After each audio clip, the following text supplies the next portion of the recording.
Books Hercule Poirot et la fille qui parlait aux phantoms, c'est le capitaine Hastings qui, plus tard, insistait sur le fait que l'homme house possédait sa propre mémoire. Et à l'époque, portant rien dans cet endroit n'y m'avait paru particulièrement sinistre. L'homme s'y nichait dans la douce campagne du Wiltshire, une élégante demeure géorgienne en pierre couleur mieux. Aux hordes fenêtres régulièrement disposées donnant sur des perrosses tendues avec une précision mathématique. De vieux hommes bordant élevés.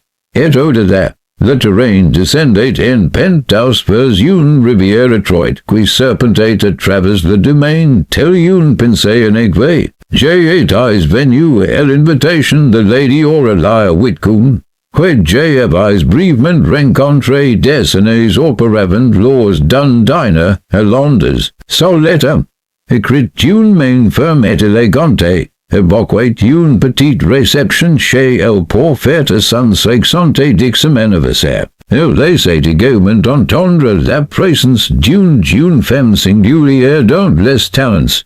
Serait-elle, pour un amusement violent Hercule Poirot, naturellement, avait décliné. Mon cher Hastings, avait-il dit en redressant une manchette déjà impeccable.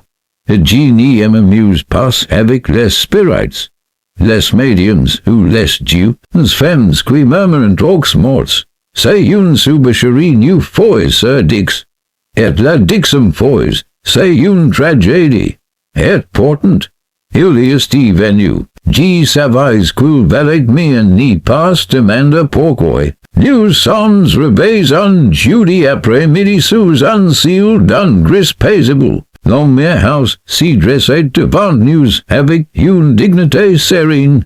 Sa symétrie sûrement rompue par une élaste, adjustée ultérieurement par Lady Whitcomb après la mort de son époux. La demeure semblait expirer lentement à notre approche, comme si elle s'y préparait à notre réveil. Un balai nous fit entrer et nous décharger de nos manteaux. The hall qui soulevait était spacieux et frais. L'embrasé de chaînes sombre poli et l'éclat mat. Des portraits d'enquêteurs Whitcomb ornant les murs.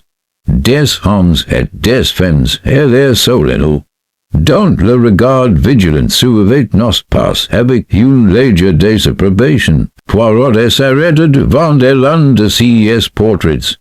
Une sévère matrone Victorine vertu de son voix. Elle n'y nous approuve pas, murmurait-il. Déjà, Hastings, et l'atmosphère y est hostile. Et vous faites des idées. Et I dit d'un ton enjoué. C'est une maison de campagne tout à fait ordinaire. A Poirot renifla. Il n'existe pas de maison ordinaire où les gens s'y réunissent avec des secrets au fond de leur cœur. Lady Whitcomb elle-même s'avance vers nous dans un bruissement de soie. Par un quoi elle est légèrement courbée. Son regard était vif et ses cheveux impeccablement coiffés sous une coiffe de dentelle. Le capitaine Hastings, Monsieur Poirot, c'est très gentil de vous d'intervenir. Poirot s'incline avec une courtoisie excessive. Madame, votre invitation était à commenter l'intrigante. Ses lèvres si pincerantes, mais elle s'arrête. Oui, j'imagine que si serait le cas. Elle nous conduisit au salon, où le thé avait été servi. Nous y rencontrons le reste des invités. Un groupe s'est restreint pour créer une atmosphère intime, mais suffisamment hétéroclite pour susciter un certain malaise. Le premier était Dr. Lionel Graves, le médecin personnel de Lady Whitcomb. Un homme grand et maigre aux cheveux gris et oxy, qui semblait perpétuellement fatigués. Si leva pollement lorsqu'on le présenta.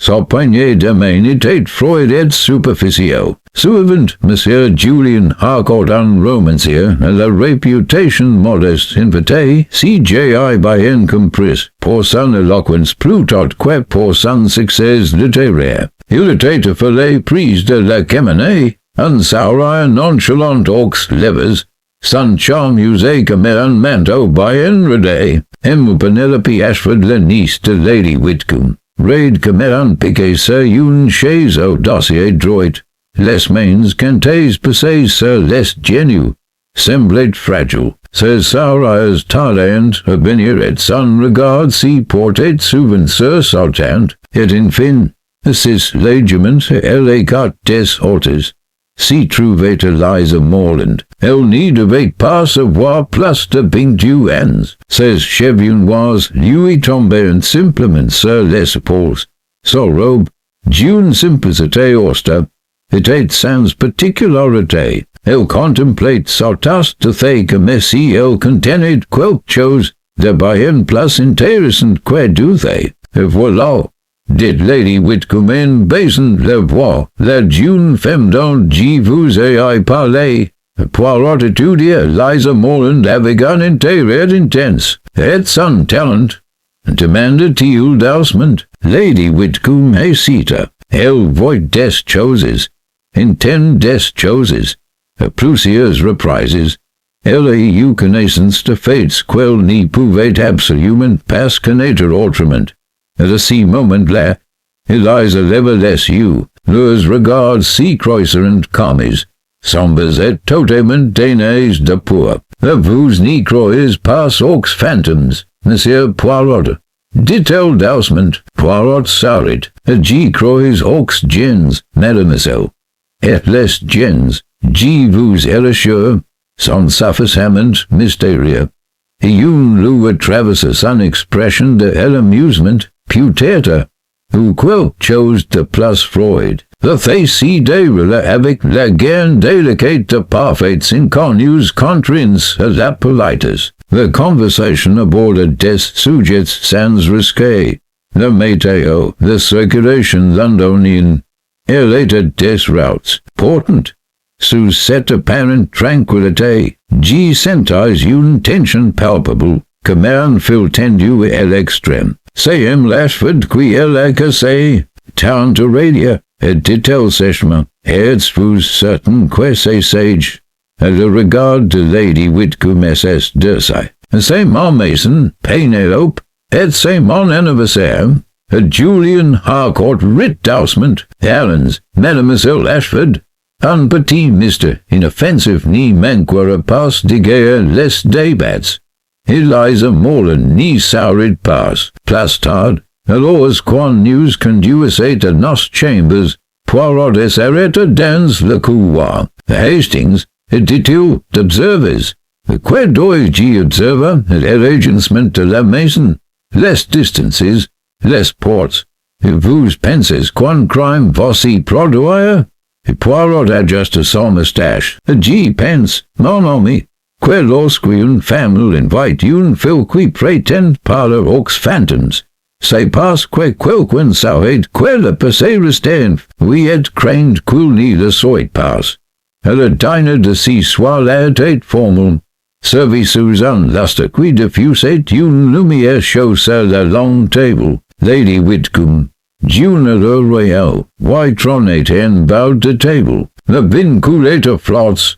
Libérant les conversations, c'est pendant le dessert qu'Eliza Morland prit de nouveau la parole. Vieux voyez quelqu'un ici, dit-elle doucement, qui en a rien à faire ici. Their effort fut immediate. Mademoiselle Ashford parried. Le docteur Graves posa s'occura avec inquiétude. Me vraiment rétorqua Lady Whitcomb.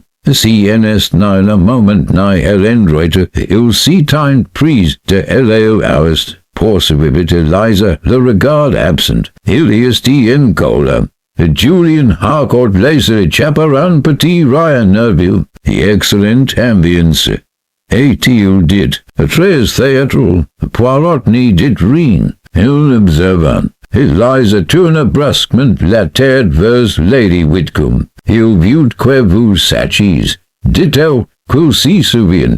Le silence retomba comme un rideau qui tombe. Lady Whitcomb s'y leva si brusquement que sa chaise racla brièvement le sol. Cela suffira amplement. Dit-elle, la voix tremblante d'une fureur continue. news returns au salon. A person in a proteste, plus tard dans la nuit, incapable de dormir. Jimmy suis aventuré dans le couloir. L'homme house était commis, mais pas paisible. Une porte grincée au loin. J'ai cru entendre des pas, mais en regardant le passage était vide. Jimmy suis rendu compte que la maison écartée, et si souvenir. Quelque part entre ses mains, quelque chose avait déjà commencé à bouger. Books Hercule, Poirot et la fille qui parlait aux fantômes. Le sommeil n'était pas facile à trouver à Longmere-house. J'y restais éveillé. Et l'écart des faibles craquements et murmures des vieux battements qui ascendaient dans la nuit. Le vent effleurait les fenêtres comme des dogs prudents. Et tout en bas. Une horloge marquait le passage des heures avec une insistance solennelle. Lorsque j'y finis par sombrer dans un sommeil agité, il fut troublé par des rêves de longs couloirs et de portes qui refusaient de s'ouvrir. C'est un cri qui m'a révélé. Elle a traversé la maison à une heure bien précise aiguë. Strident, puis c'est tout brusquement, pendant un instant, le silence. Puis la maison semblait s'animer dans coupe, comme un corps qui s'y réveille en sursaut. En quelques secondes, j'ai été hors du lit dans le couloir. Infiniment peignoir, d'autres portes s'ouvraient aussi. Une lampe s'allumait, une voix criait. Poirot sortit de sa chambre, c'était en face de la mienne. Déjà bien révélé, elle est commis mais alerte. Ah, dit-il doucement, enfin, vous attendez. Ai-je demandé, j'y le craignais. Criait-il doucement, et il voyait une différence. Des pas précipités récents dans le couloir. Le docteur Graves apparat, le visage pâle sous la lumière de la lampe, suivi de prise par Julian Harcourt, qui semblait plus irrité que l'armée. Mais questi était ça, demanda Harcourt, un cri, ai-je dit, Poirot si dirigeait déjà vers Hercule. Venez, dit-il, il serait impoli de faire attendre la tragédie.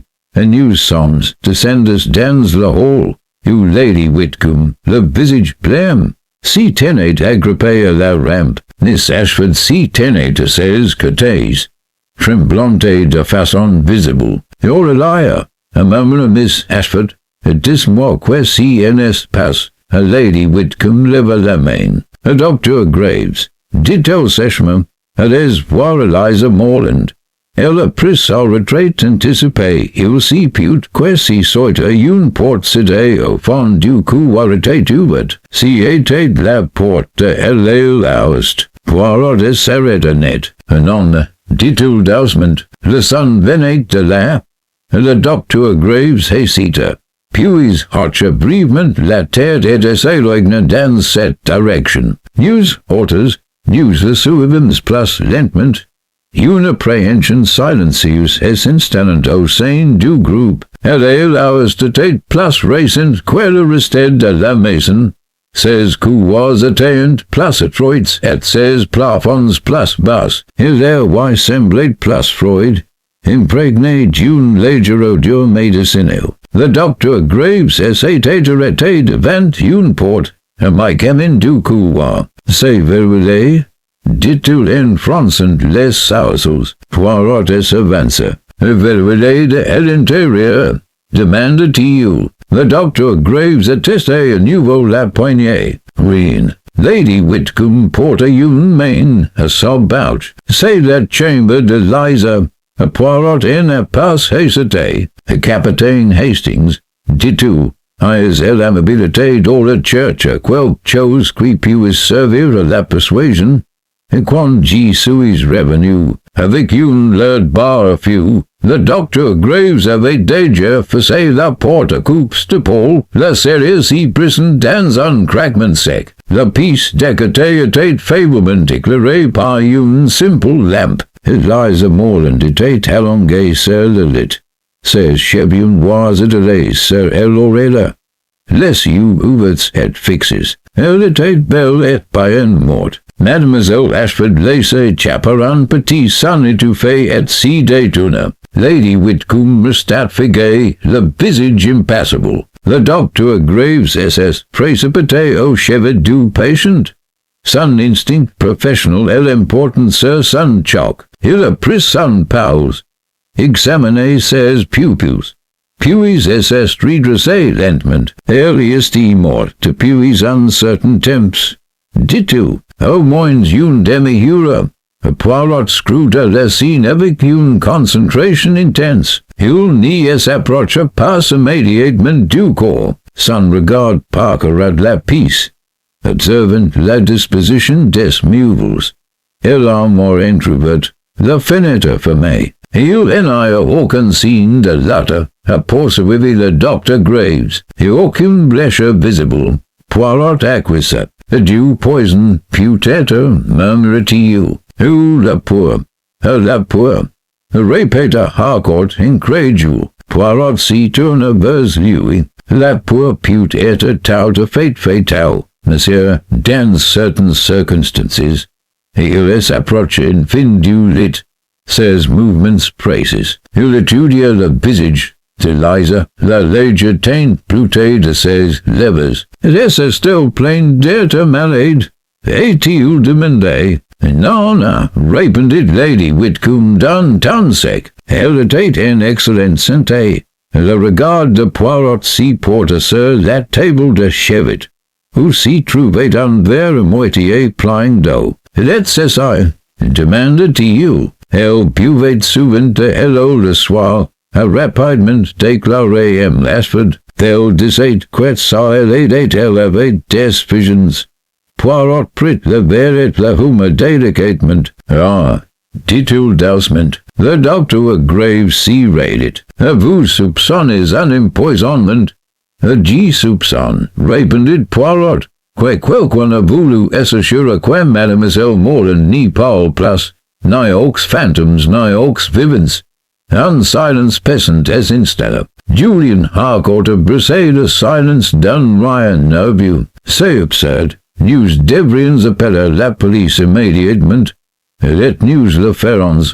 Approuve Poirot. Mais d'abord, nous devons comprendre ce qui s'est passé. Voyez-vous, monsieur, la police posera des questions. Et-il vaut-mieux que nous ayons des réponses? Il s'y tourna vers Lady Whitcomb. Madame, qui avait accès à cet aussi soir? Lady Whitcomb hésita. Elle est rarement utilisée. Dit-elle lentement.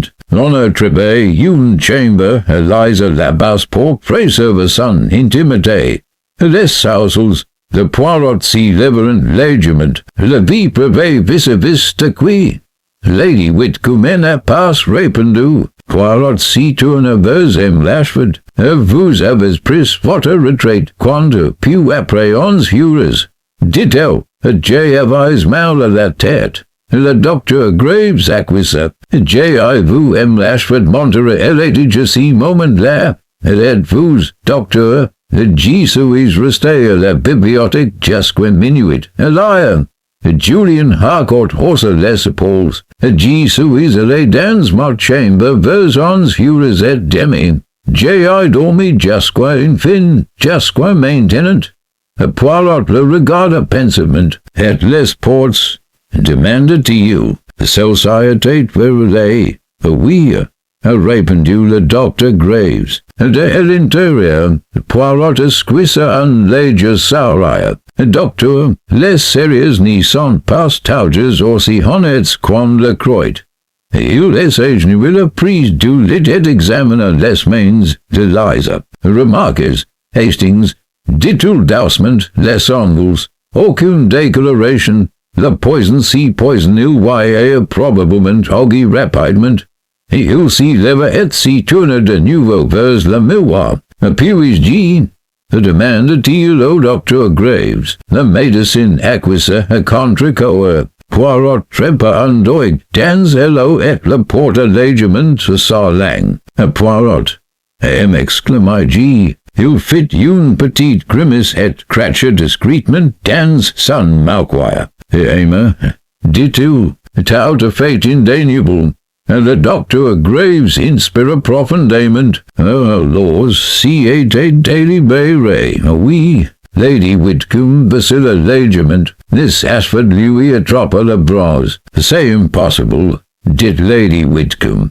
Pourquoi quelqu'un ferait tout le voir de Poirot était dans ma femme? Parce que, Mademoiselle Morland savait quelque chose. Si moment phrases. Horloge de grand pied du hol sonne une heure et demi. Poirot wide jet en coupe d'ol. Le cry, dit-il doucement. Il est venu quand le poison a fait effet. Il s'approche de la porte et examine la serrure cassée. Façade à l'extérieur, murmura-t-il. Intéressant. Julian Harcourt fronça les sourcils. Mais vous avez dit qu'elle était verrouillée à l'intérieur. Poirot esquissa en s'arraya. Si n'y sont que des apparences, monsieur. Quelqu'un a voulu nous le faire croire. Il s'y redressa et s'adressa à nous tous, mesdames et messieurs, jusqu'à l'arrivée de la police. Je vous prie de rester dans la maison. Personne n'y doit sortir. Personne n'y doit déranger quoi que ce soit. Harcourt s'y hérissa. Vous n'avez aucune autorité. Le regard de Poirot s'y décide. J'ai suffisamment d'autorité. Dit-il calmement.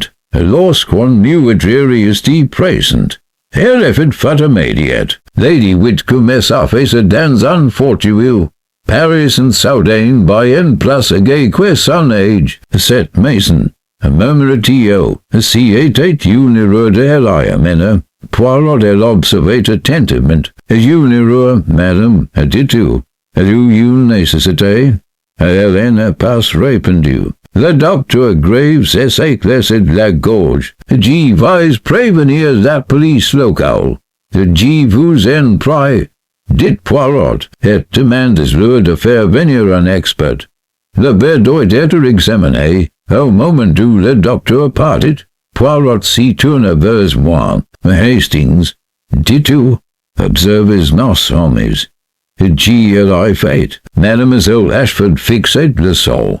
Les poings serrés. Harcourt arpentait la pièce en passant une main dans ses cheveux. Lady Whitcomb restait immobile, le regard rêvé sur la jeune fille morte. Poirot s'approcha de nouveau du lit. Mademoiselle Morland murmura-t-il gentiment. Vous avez parlé de fantômes, mais si sont les vivants. N'est-ce pas, qui sont les plus dangereux? Il s'y redressa, le visage grave. Le premier pas a été franchi. Est-il déclaré? Et c'est un pas au-dessus. Et dit ose. Quel part au-delà des pédoses et de la rivière, un chine-boya, et à l'intérieur de l'house. Le silence s'y faisait plus pesant, et j'ai alors compris si que Poirot avait pressenti dès le début. Qu'il n'y s'agissait pas simplement d'un muette, mais de la découverte de quelque chose de longtemps dissimulé, de quelque chose qui avait patamment attendu son heure pour frapper. Vux Hercule Poirot et la fille qui parlait aux fantômes, lorsqu'elle pointa contre sur les champs du Wiltshire, Longmere avait pris l'aspect d'un lieutenant sans souffler, figé dans une immobilité passante. Personne n'y ferme le sommeil cette nuit-là. Nous étions réunis au salon sous la direction de Lady Whitcomb, par en quel-même parla plus. Le feu brûlait doucement, projetant des ombres agitées sur les murs, tandis que des tasses de thé intactes refroidissaient sur les guéridons. Chaque brut le tic-tac de l'horloge, le grincement des doigues, semblait amplifié. Poirot était assis légèrement à l'écart, les mains sagement passées sur les genoux, le visage serène, Honoré dit que la muette elevate pace, j'avais déjà vu ça. Si moment où le désordre lui donnait un sens. 6:45 précises, la police y est arrivée. L'inspecteur Alfred Carriage était un solide méthodique, la moustache grisonnante, avec l'air de quelqu'un habité aux délits ruraux. Braconnage, quelques strange family aux vols de bateau. Un muette, set out de cette nature, constituait évidemment une perturbation indésirable. Il salua respect to Usman Lady Whitcomb, except un résumé du Dr. Graves. Puis tourna son attention vers Poirot avec une curiosité mesurée. Vous êtes Monsieur Poirot, demanda-t-il. Poirot inclina la tête. Le votre service. Inspecteur, les sourcils de Carriage s'y sont légèrement levés. A genie m'attendais passe vous voir ici, la muetterie non place. Répondit Poirot d'un ton aimable. L'inspecteur grogna. Puis fit un geste vers l'oust. Si vous me montrez le corps. Poirot n'y l'accompagna pas immédiatement. Il s'y tourna plutôt vers moi. Hastings, vous resterez ici et vous observerez. Les premières heures après un crime elles sont riches en vérité. J'ai accusé, même si j'aurais largement préféré le suivre. Sur ordre de Carriage, la maisonnée s'y dispersa. Mademoiselle Ashford fut envoyée dans sa chambre sous surveillance attentive. Julian Harcourt fut prié de rester disponible. Lady Whitcomb s'y retira brièvement. Soi-disant pour s'y reposer. By enqued doubtas quel la face. Poirot attended que l'inspecteur et son agent disparaissent au bas du couloir de l'oust avant de s'y mettre en mouvement. Il s'y leva et arpenta lentement le salon, examinant les objets avec une apparente nonchalance. Une bergère en porcelaine sur la cheminée. Une pile de lettres sur une table de pointe. Une photographie encadrée d'argent d'une Lady Whitcomb beaucoup plus d'une avec un homme dont le visage avait été soigneusement tourné de façon à n'y pas être vu de l'objectif. Poirot, AIGSRD, n'y devriez-vous pas être dans la police. Ils esquissent un léger sourire. Ils examineront ce qui est évident. Je dois examiner ce qui est négligé. Il essaiera prise de la fenêtre, le regard perdu au-delà de la pelouse, en direction de la rivière. Tout le monde entendit le cri, poursuivit-il. Important person in unattained l'oust avant news. Étrange, NSC passe.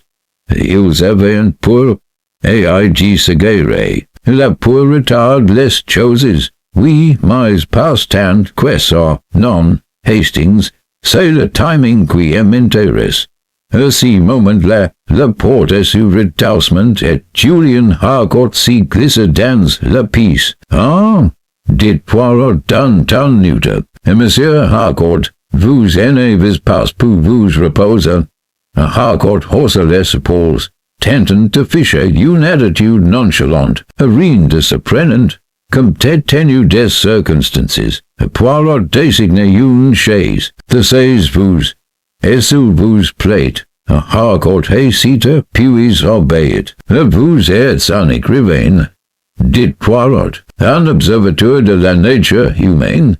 J'ai essayé de l'être. Alors dites-moi, qu'avez-vous pensé de Mademoiselle Morland? Harcourt esquissa un sourire. Un escroc charmant, les yeux de Poirot brillant. De vous en êtes certain. Elle était intelligente. Je le reconnais, mais j'ai déjà vu ce genre de personne. Elle est portante, dit Poirot à voix basse. Elle a effrayé Lady Whitcomb. Le sourire de Harcourt s'estompa. Lady Whitcomb est sensible. Poirot s'y pencha en avant. Monsieur Harcourt, Mademoiselle Morland est-elle jamais confiée à vous? Harcourt hésita un peu trop longtemps. Elle dit des choses étranges à propos de la maison. Apropos de souvenirs, and quels souvenirs, harcourt writ nervusement, oh, rien de concrete.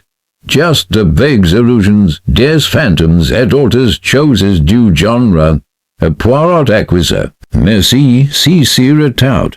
A harcourt si liver, visiblement soligay, et parted. Poirot regarda la porte si referma, un pietamentur murmuritiu. Mais passe not a muetria. Passe encore. A plus tard dans la matinée, une fois les formalités avec la police accomplies, Poirot demanda à tout le monde de s'y réunir à nouveau dans le salon. L'inspecteur carriage s'y tenait prise de la caminée. Son carnet à la main, la cause du décès. Annonce-t-il, semble être un empoisonnement, nous avons envoyé le verre pour analyse, mais le docteur Graves pense qu'il pourrait s'agir de strychnine d'une substance similaire. Poirot joignit les mains, that il y aura du décès, l'intremidi et 31 euro. Poirot acquisa, ce qui coïncide parfaitement avec le cri. Carriage lui jetta un coup d'eau. Vous avez quelque chose à ajouter, Monsieur Poirot? Peut-être, dit Poirot, mais d'abord, j'aimerais entendre les alibis une fois de plus. Cette fois-ci avec attention. Il s'y tourne vers Lashford. Mademoiselle, vous avez pris votre retraite en ans. Oui, répondit-elle d'un ton raide. Quelqu'un vous a-t-il vu après cela? Non. Poirot s'y tourna vers le docteur Graves. Êtes-vous, docteur, à la bibliothèque jusqu'à minuit? Oui, Sue. Julian Harcourt a changé de position. Et j'ai été dans ma chambre. A-t-il dit, comme vous elle dit.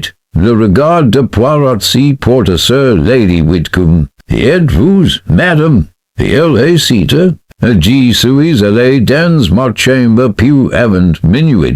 Le regard de Poirot s'aiguisa. Quelqu'un vous accompagne-t-il? Non. L'inspecteur carriage s'éclaircit la gorge. Tout le monde prétend avoir été sûr. A-t-il dit, rien d'inhabituel. Poirot sourit. Pas inhabituel. Non. Mais révélateur. Il s'est dirigé lentement vers la caminée et a pris la photographie que j'avais remarquée plus tard. Madame, dit-il doucement, puis je vous demande qui est ici, monsieur? Lady Whitcomb s'y raidit. Mon mari. Poirot inclina le corps, et portant. Son visage y était tourné. Elle rougit. Cela était pris avec franchise. Poirot remplaça la photographie, et Mademoiselle Morland a parlé de quelqu'un pris de l'Ouest. Dit-il doucement, un homme cola qui s'y souvenait. Un silence suivit, et l'inspecteur carriage fronça les sourcils. Vous n'y croyez pas sérieusement à ces bêtises? Poirot haussa les épaules. J'y pense que c'est là pour qui parle. Quelqu'un s'y craignait si quel pourrait dire. Il s'y tourne vers le docteur Graves. Docteur, vous avez soigné Lady Whitcomb pendant de nombreuses années. Oui.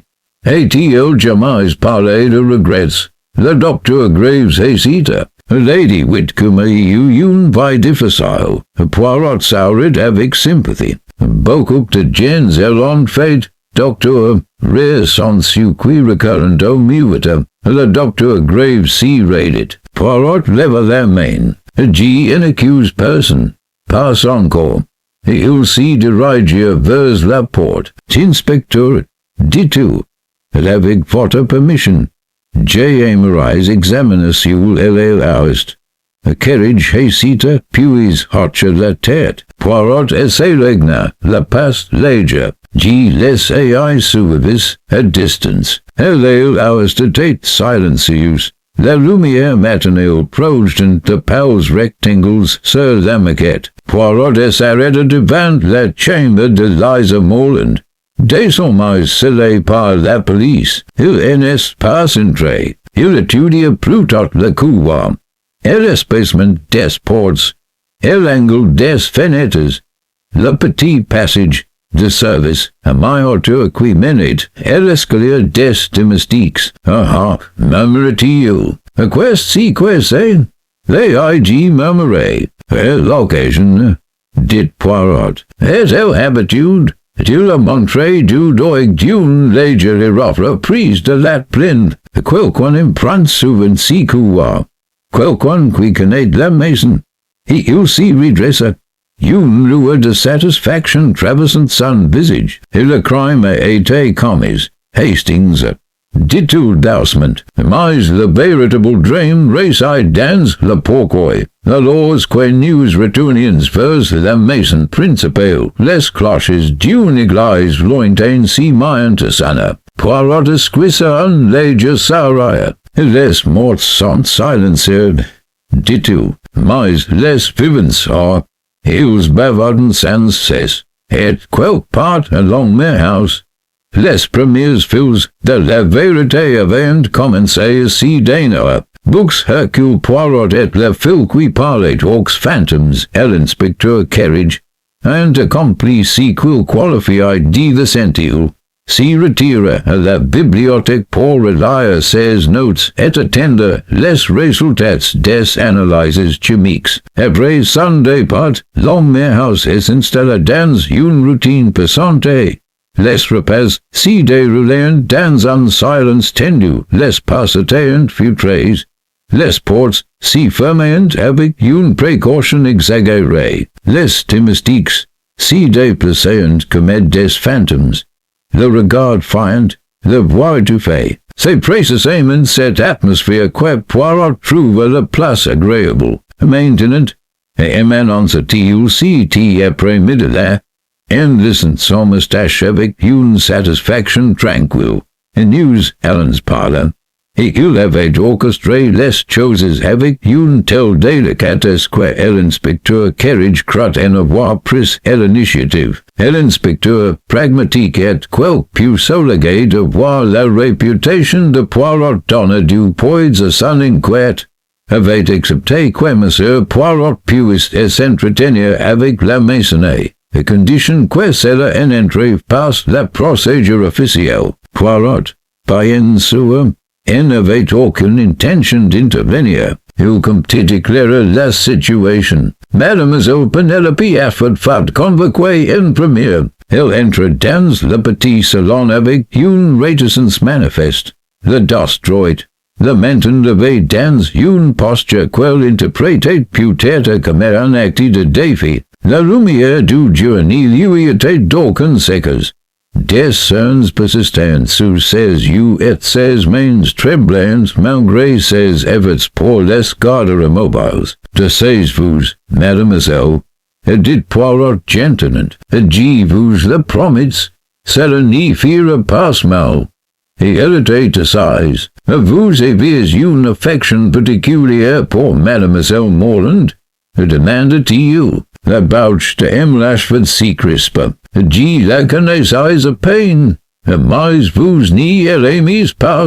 Un éclair de colère traversa son visage. Si était une charlatane. Elle a contrarié mordante. Poirot acquiesça. Et pourtant, dit-il doucement, tu as défendu hier soir, tu as expliqué ses habitudes. Elle a pris du lit. Mademoiselle Afford rougit. Sûrement parce que vous allez vous observer. Conclut Poirot d'une voix douce. Vous avez fait attention. Elle détourna le regard. Mortant est influenceable. Et-il dit, après la mort de mon oncle, elle est devenue obsédée par le passé. Eliza Morland elle a encouragé dans cette voie. Le regard de Poirot s'aiguisa. De quelle manière? Elle parlait de voix. De faire une église. Poirot s'y pencha en avant. Et-il mentionné un nom? Et M. Lashford hésita. Rien. Poirot attendit. Edmond. Dit-elle enfin? Elle a dit une seule fois. Une seule fois. Les sourcils de Poirot s'y sont levés. Edmund repetitiu dausment, interessant. He'll remercia em las vedet la congadia, le regardant partia dan